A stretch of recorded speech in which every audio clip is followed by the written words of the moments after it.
Hi, Jeff. In your event management course, I appreciate the background. That's helpful. And I can see that your improvement ideas are all connected with the community of inquiry or connections, right, between content, student, and professor. So that's good news. And it's going to allow you to hone in and make some improvements in that area. And it's a good opportunity now that your university is moving from just courses for adult and grad students to during the semester as well.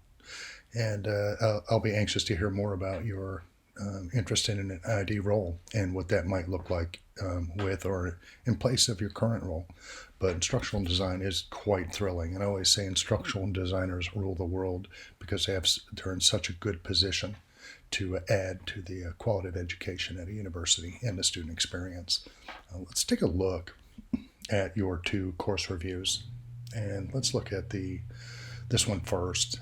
I know I made some notes, and the good news is that in this particular review, that an orientation and information that deconstructs the syllabus is also going to help you in your goal of connections, because an orientation to the course is going to connect the students better to the course, the content, and to you as well as other students, in that they're going to know what their expectations are. So it's kind of a win-win there for both. And just about everything we do in design is going to connect them to the content. And there are going to be unique ways that we connect them to each other and then to us as a faculty member. And down here, you are teaching this face to face, and then they probably have a level of familiarity with you, but it's always helpful to have that video introduction for the students that aren't familiar with you, right? Or they may be the transfer student, and this is the first one that they've had class with you. And another option there too is when you have a video introduction, you get to do something unique. Maybe there's a side of you that you don't normally reveal in a face-to-face class, or something unique that you can add, perhaps pictures or a shirt or a particular experience or a picture of a room at home or something like that, that can qualitatively add to the students who may already know you, but the ones that don't know you as well, and increase their engagement and connection with you.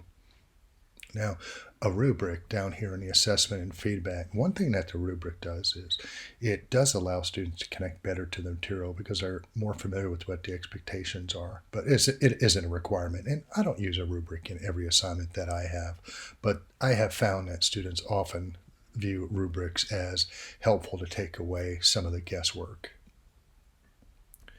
In the QCTIP, there were no glaring areas, but what you had pointed out was just accessibility. And one thing that accessibility does in universal design is it's for folks who need accommodations, but it actually improves the learning for everyone. So it's a connection as well. And in the course content, you already referred to the orientation video in the other review, but I wanted to point that out, that that's just an opportunity for you to do a few tweaks that is going to give you a high impact with your connections.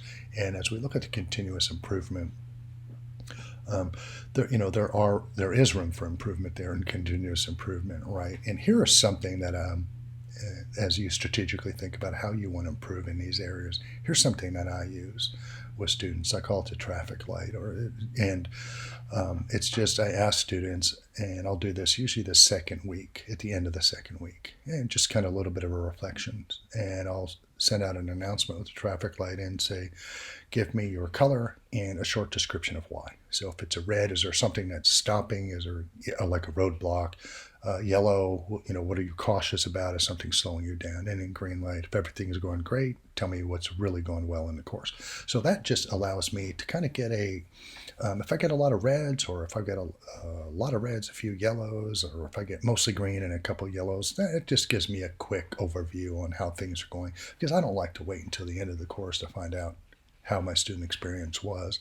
And I've also found that if students feel that they have an opportunity to comment on their experience and interaction throughout the course, then they feel less like they're waiting for that final evaluation and going to really unload.